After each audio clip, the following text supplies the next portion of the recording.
thanks so much for sharing that. It was really, really inspiring. It's an amazing project. I had a question about, I noticed that it was all maman who came into the classroom. I was just wondering if that was a conscious decision to just have the mothers, or if men were invited, if they were not available, or what? I just was curious about that. We're often asked this question. There were two fathers, in fact, involved in the project over the 3 years that I followed the project for the research.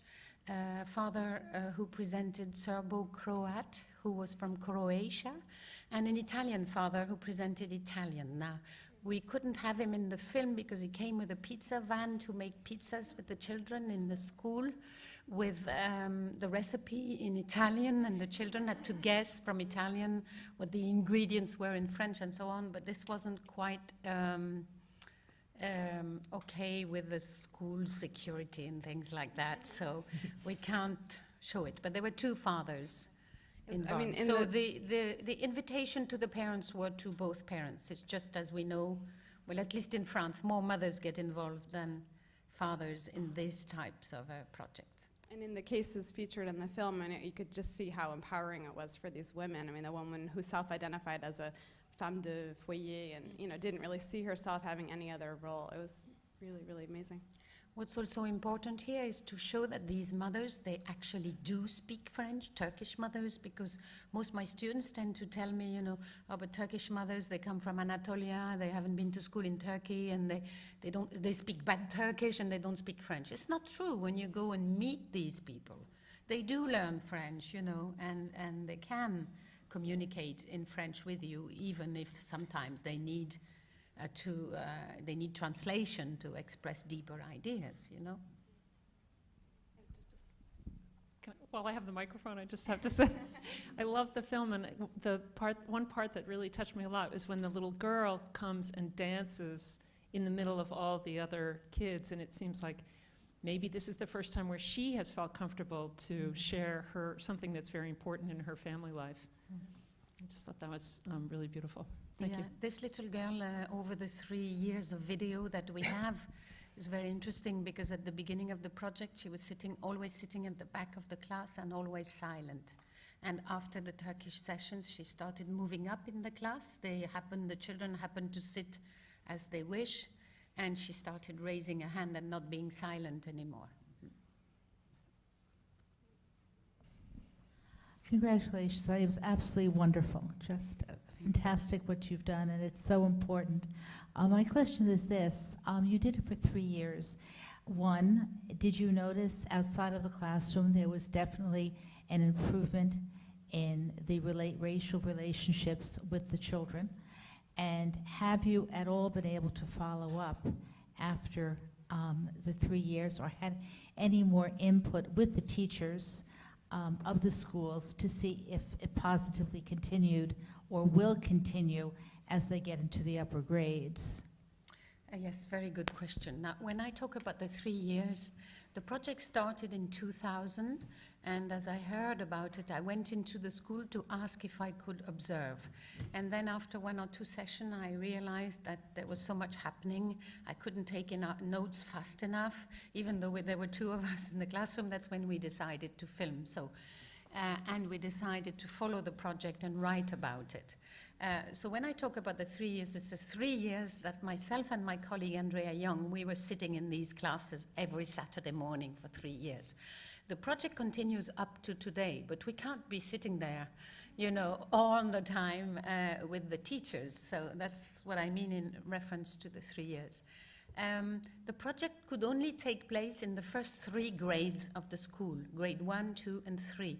Because 4 and 5, the children have to learn German, the foreign language, first foreign language at school. And since the project started, the age for starting a foreign language has lowered again. So it's difficult for the teachers to find the time to do this type of project when they also have to teach many more subjects than you teach here in primary school. In fact, the curriculum is very ambitious, and the inspectors come regularly to assess the teachers and so on. So there's a lot of pressure.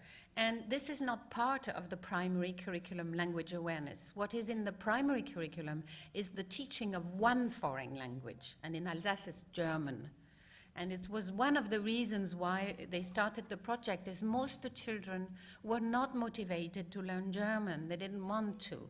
So they also wanted to get the children to be more curious about languages. Except that they did German as well in this language awareness project. And then when they switched to German as a foreign language, the children didn't like it.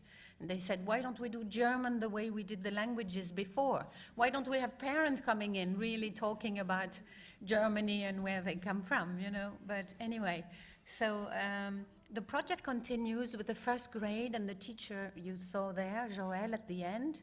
And she always finds the time to do it in the curriculum.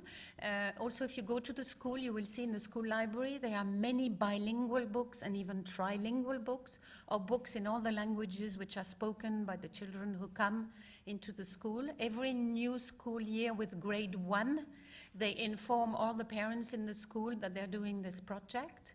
And as far as the effect on better relationship, there is definitely better relationships between the children. Before, for example, the Turkish children or the North African children were never invited to birthday parties of, let's say, Alsatian children. And now they are. They mix outside of the school as well, which they didn't before. But you know, from the point of view of research, it's complicated because this is really qualitative. Everybody is always asking me for figures and did their French improve and this and that. You can't do quantitative research with a project like that. It's very much ethnographic, being there, sitting there in the classroom and just filming what is going on and trying to analyze. But definitely better relationships. Yeah, I think the fact that on the outside they were invited to another's parties proves your point. Yeah. That so positively of having the mothers, the parents come in, which is so wonderful. I have one more quick question about something this morning you spoke about. At what point does children start with, let's say, German in first grade, okay? At what point, or can they change the language? In other words, here, we would like them at 6th grade to choose another language, or by 8th grade in where I live, where I've taught, to change a language. But in France, I know it goes back to this morning, are they able to switch a language? Are they able to choose their own language? Switching is not what the Ministry of Education policy wants. The idea is you start earlier because it's more efficient, even though research hasn't always proved that to be right. So when they start German at age 7 in grade 2, they're supposed to continue German right to the end of secondary school, and then they start English, another language, a second language, usually English if they don't have English as a first foreign language, at age 11. And they can start learning a third one at age 14. But the idea is you continue the same language right through your education.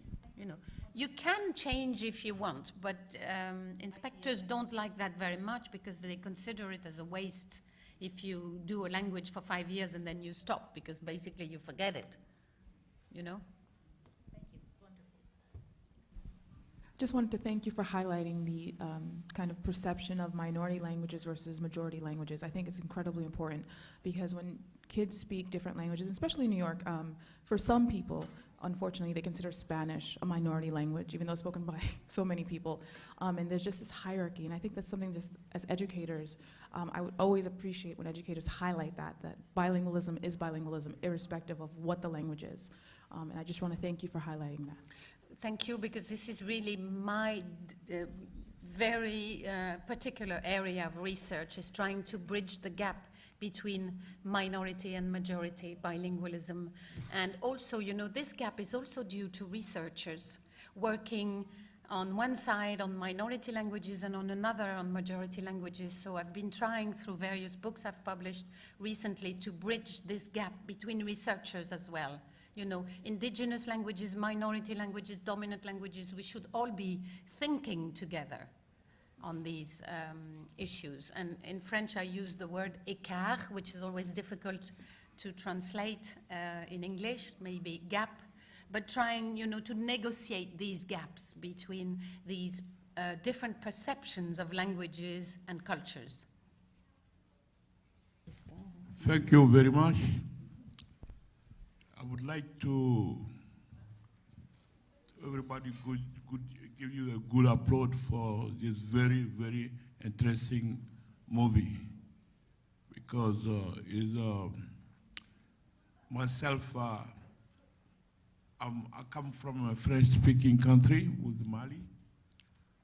Our, first language is French, and but I come to do my MBA in the United States of America, and I was a bilingual student all my life here, and because of that, I see that it's very, very important that the kid in the early age learn to fill up this gap between culture and languages.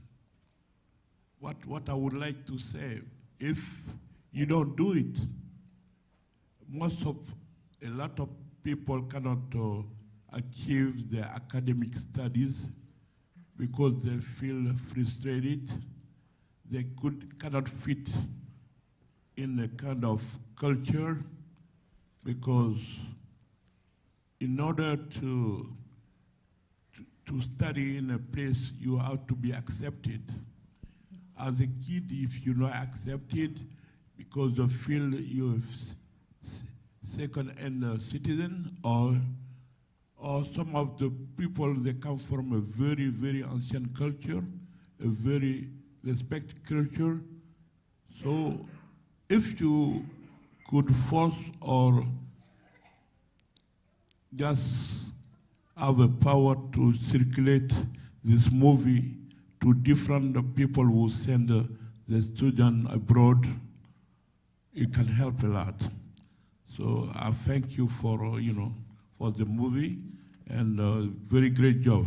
Congratulations. Thank you. Thank you.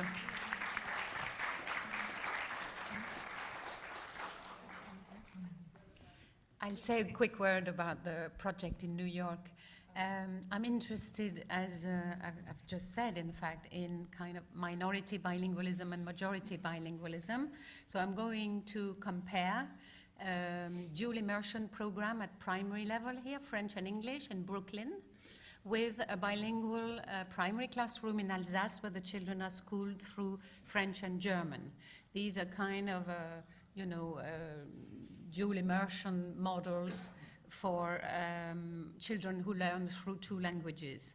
And at the same time, I want to compare one of the school, which is part of the international network of community high schools here, where there is a French heritage language program with a classroom in a secondary school in Alsace, where they have newcomers learning French with one of my PhD students who is not only teaching them French, but teaching them French using these youngsters' first languages. And these youngsters very often have more than one language. They have many other languages before they come into the French school system. So the idea is to have a comparative approach which highlights bilingual education for young learners, for older learners, and in different sociolinguistic situation, and to try and highlight two different models at both levels. And Mariette is interested in exploring all these issues of identity, education, multilingualism, migration, and so on. So we're just starting. We hope to come back and show you the fruit of our work in 2, 3, 4 years' time. I think we should hear the children now. Thank you very much.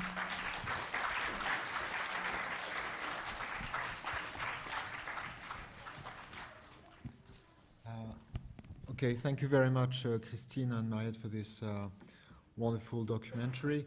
We're now going to hear two choirs from one first choir from the Malian Cultural Center, and then another choir from the New York French-American Charter School. So please welcome first the children from the Malian Cultural Center.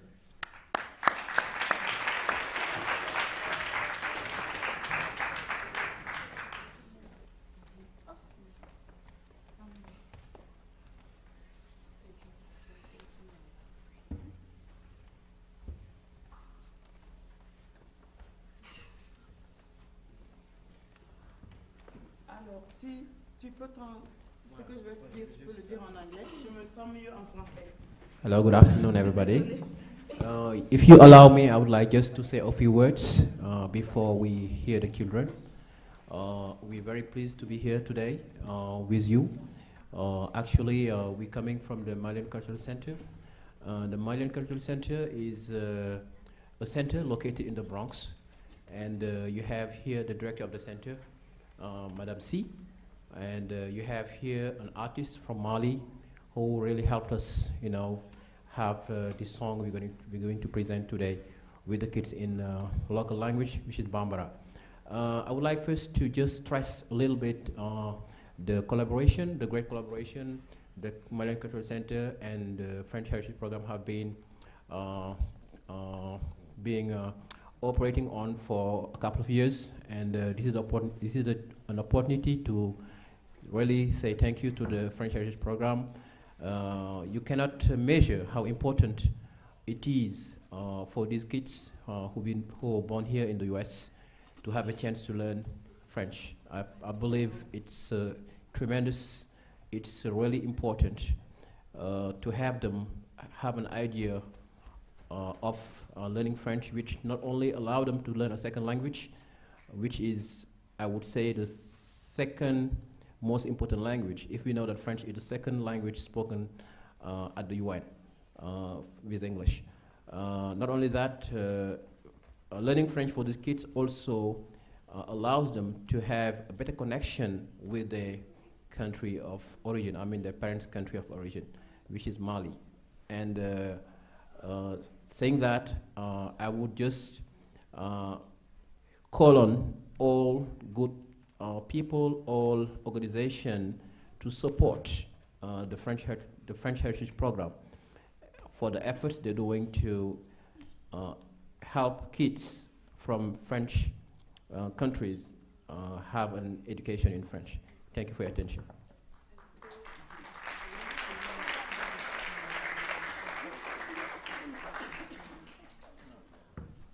Okay, so the song you're gonna hear will be performed in Bambara, as I said earlier, because we just want to bring something different so that you have an idea of what, as we saw in the movie, we were talking about bilingualism, we were talking about multilingualism, and we can see how the interconnection of languages, like knowing one language, how that can help you learn better or faster another language. So I think it's important that we try to build a network, if I can say so, where all language will find themselves, where all language will interconnect, and knowing one language definitely helps you to understand better another language, and also opens up your eyes, and it brings in more tolerance between the people. Thanks.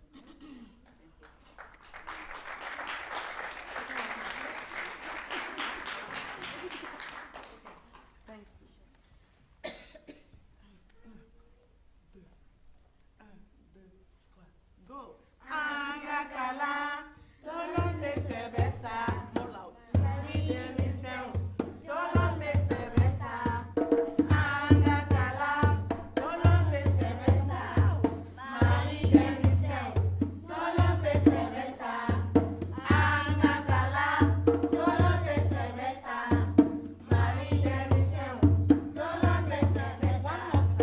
Angakala, tolo de cerveza. Mali delicão, tolo de cerveza. Angakala, tolo de cerveza. Mali delicão, tolo de cerveza. Angakala, tolo de cerveza. French heritage. Angafoliba, Angakala, tolo de cerveza. Mali delicão, tolo de cerveza. Angakala, tolo de cerveza. Americano, Angafoliba, Angakala, tolo de cerveza. Mali delicão, tolo de cerveza.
We are the New York French American Charter School. We are a bilingual charter school which incorporates the best of the French system and the best of the American system. We are the only school that really uses the French program as part of our curriculum. And we have students from multi-nationalities from all over the place, from West Africa to the Caribbean to Haiti. And our students here are here to represent our school. And we also have multi-talented staff, and Madame Salah is one of them. And she is the composer of the song, La Francophonie, which they're going to all be singing for you today. Thank you.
So thank you very much, everybody, for coming.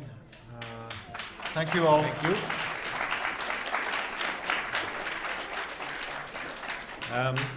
It's been a very, very interesting day, starting very early this morning.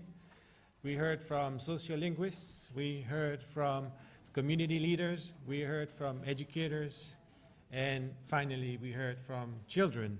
So this is the best way to end this, this conference. I think we'll sleep well tonight. All right, thanks very much. Thank you very much. All right. Thanks, guys.